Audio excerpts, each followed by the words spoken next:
Chapter 67 to 68. The world reeled as the chaos wrought by Rimuru demons unfolded. Cities burned, skies darkened, and the very air felt oppressive with the lingering presence of the thousands of demons spreading death and destruction. The unprecedented wave of terror sent ripples through nations and individuals alike, forcing even the mightiest of powers to recognize the true danger of angering the chaos creator. As Rimuru's demons spread chaos across the world, the collective outrage of the nations quickly turned toward Falmouth. The blame was swift and unanimous, with rulers, nobles, and commoners alike condemning the kingdom for inciting the wrath of the chaos creator. Even Lubelius wasn't spared. In councils and courts across the world, the narrative was clear: Falmouth's greed and reckless actions were the spark that lit this infernal blaze. The kingdom's attempt to invade Tempest, enslave its citizens, and kill its leader was deemed the gravest miscalculation in recent history. In the Western Nations Council, the debate raged. "This is Falmouth's fault," one representative shouted, slamming his fist on the table. "They attacked a peaceful nation without provocation and killed its citizens. What did they expect would happen when they angered a demon lord?" Another nodded in agreement. "Let Falmouth face the consequences. Their sins should not drag the rest of us into ruin." But Demon Lord Rimuru's demons aren't sparing anyone. An opposing voice cried out. "Innocent lives are being lost everywhere." "Then perhaps those lives wouldn't be at risk if Falmouth hadn't brought this upon us," another retorted bitterly. "This catastrophe rests solely on their shoulders." Across the world, nations turned their backs on Falmouth, cutting ties and condemning its leaders for their actions. Trade routes were severed, and diplomatic relations frozen. Even nations once allied with Falmouth distanced themselves, unwilling to risk Rimuru's wrath by being associated with the kingdom. In Dworgen, King Gazel addressed his council. "Falmouth has sown chaos by its arrogance. Let it reap the harvest alone. We will not involve ourselves in their plight. Demon Lord Rimuru Tempest has spared us, and I intend to keep it that way." Dolph, who stood among Gazel's council, clenched his fists. To think that Falmouth's actions would lead to this. The world is paying the price for their greed. Jane, silent but ever watchful, nodded in agreement. "It's not just power, it's a statement. Demon Lord Rimuru Tempest is reshaping the balance of the world." Despite the chaos outside their borders, Gazel resolved to maintain communication with Rimuru, knowing that any misstep could bring Dworgen into the crossfire. "For now, we prepare. Let Demon Lord Rimuru know we do not stand against him. We must stay in his good graces." In Bloomond, King Drum echoed similar sentiments. "Falmouth brought this disaster upon itself. We will offer no aid. Instead, we will strengthen our ties with Tempest to ensure our survival." Among the common people, Falmouth became the scapegoat for the demons' destruction. In towns and cities spared by Rimuru's orders, citizens cursed Falmouth's name, blaming its leaders for unleashing such devastation. "Why should we suffer for their stupidity?" a merchant in the Western nations complained to his peers. "Falmouth's greed has cost us everything." The sentiment was shared by everyone. No one wanted to suffer because of the foolish actions of some greedy king. Within Falmouth's borders, the kingdom struggled under the weight of its new pariah status. Its people, once prideful, were now consumed with fear and regret as they bore the brunt of both Rimuru's vengeance and the world's scorn. Falmouth's nobles whispered among themselves, their fear palpable. "If only we hadn't underestimated them," one muttered. "If only we had left Tempest alone." But no amount of regret could undo the damage.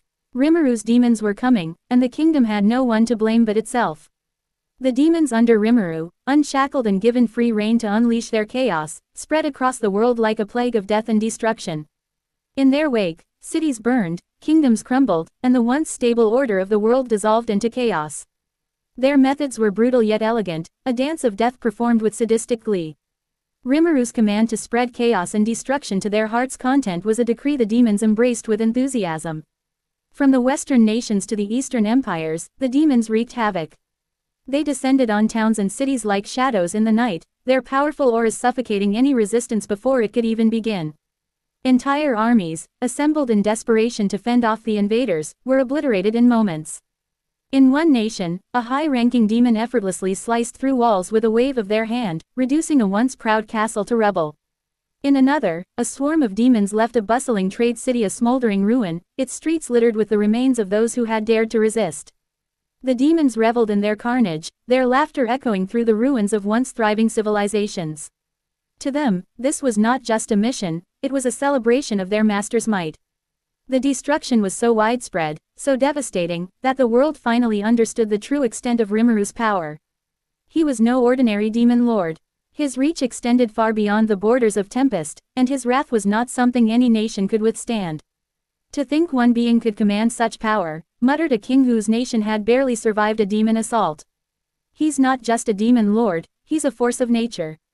Nobles who had plotted against Tempest in secret scrambled to erase any trace of their involvement, fearful that Rimuru's gaze might turn toward them next. Churches that had preached against monsters suddenly began issuing sermons of cautious respect for Rimuru, praying that his anger might be sated. In the midst of the devastation wrought by Rimuru's demons, the world witnessed a resurgence of a long-forgotten force, the secret cult devoted to the worship of Rimuru Tempest, the chaos creator and the primordial of the silver lineage. This cult, long hidden in the shadows to avoid persecution, emerged boldly into the chaos, declaring Rimuru as the one true god. Their fanaticism was fueled by the destruction unfolding across the world, which they saw as divine retribution and a testament to their god's omnipotence. They call themselves the Cult of Chaos. The cultists were scattered across the globe, existing in secret among even the most devout nations of other faiths, including the Holy Empire of Lubelius and the Western nations. As Rimuru's demons unleashed their chaos, these cults took the opportunity to reveal themselves, proclaiming the demon lord's will as divine. They gathered in cities ravaged by the demons, standing amidst the destruction and spreading their message. Behold the will of the chaos creator. He punishes the unworthy, the arrogant, and the sinners who defy his greatness. Only those who kneel before him will find salvation. These proclamations were often accompanied by sermons that denounced all other deities, including Luminous, the goddess of luminism. Luminous is a false god. One cult leader shouted from the steps of a ruined cathedral. Her light pales before the infinite power of the true god, Rimuru Tempest. Her church is a lie, her teachings hollow. Only the chaos creator can bring salvation, or destruction. Their words resonated with the frightened and desperate. Many, shaken by the devastation and the realization of Rimuru's overwhelming power, turned to the cults, swearing loyalty to the chaos creator in hopes of being spared. When the demons, loyal servants of Rimuru, encountered these cultists, they were taken aback. It was one thing to revere Rimuru within their ranks, it was another to see humans, fragile and mortal, exalting their god with the same fervor. One of the demons, an archdemon, observed a gathering of cultists in a ruined city. They knelt before him, their voices raised in chants praising the chaos creator. Their leader, a man with eyes burning with fanatic devotion, addressed Amon directly. "Oh, mighty servant of the chaos creator, we are your brothers in faith. We have awaited this day, when his divine will would be revealed to the world. Command us, and we shall obey." The demon, usually cold and dismissive of humans, found himself intrigued. He smirked. "It seems our god's influence extends farther than we thought." The demon spared the cultists, acknowledging their devotion. "Spread his chaos," the demon commanded. "Bring death, destruction, and despair in his name. Let the world tremble before the will of our god." The cultists eagerly obeyed. To them, this was the ultimate blessing, to be recognized by Rimuru's servants and given a role in his divine plan. The cult of chaos became instruments of destruction in their own right. They spread across the lands, infiltrating cities and villages, carrying out acts of sabotage, assassination, and terror in Rimuru's name. In places where the demons had not yet reached, the cultists filled the void, ensuring that no corner of the world escaped the chaos. In one city, a group of cultists poisoned the water supply, proclaiming it a sacrifice to Rimuru. In another, they set fire to granaries and marketplaces, leaving the people to starve. Their devotion to spreading chaos was unparalleled, and their willingness to die for their cause made them unpredictable and dangerous. The chaos creator demands sacrifice. One cultist cried before detonating a magical device that leveled an entire district of a city. "In death, we serve him." The cult spread like wildfire through the shattered remnants of the Western nations. Leaders who were already struggling to recover from the demons' assault now faced insurrections and chaos from within. Nobles whispered of the cultists infiltrating their courts, while commoners rallied to their cause, desperate for a god who seemed real and present. "The chaos creator is real," one frightened merchant said. "He's here, in our world. And what has the church done for us? Nothing. I'll take my chances with Rimuru." The cultists' fanaticism only grew stronger as their efforts drew the attention of Rimuru's demons. To them, each act of destruction was proof that they were fulfilling their god's will. They became a second wave of chaos, ensuring that Rimuru's influence reached every corner of the world. For the demons, it was a strange yet amusing turn of events. These fragile humans, once beneath their notice, now stood beside them as allies in chaos. But not all nations fell to the onslaught of Rimuru's demon army.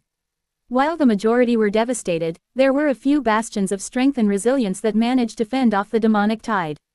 These nations, whether through sheer military might, strategic brilliance, or divine intervention, stood their ground against Rimuru's forces. However, even in victory, they bore the scars of the conflict, and their resolve was tested to its limits.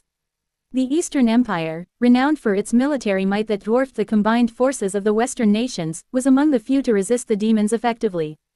The empire suffered minimal casualties, it emerged victorious in many skirmishes, its citizens watching in awe as their military repelled forces that had devastated lesser nations. However, even the empire's leadership understood that while they could repel Rimuru's subordinates, a direct confrontation with the demon lord himself might yield a different outcome. Lubelius, with its deeply entrenched faith and powerful warriors, was another nation that resisted the demonic invasion. The Holy Knights, led by Hinata Sakaguchi and supported by her team of elite sages, were the cornerstone of this defense.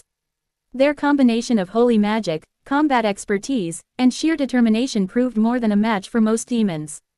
When the demons attacked the capital, Hinata personally led the counteroffensive.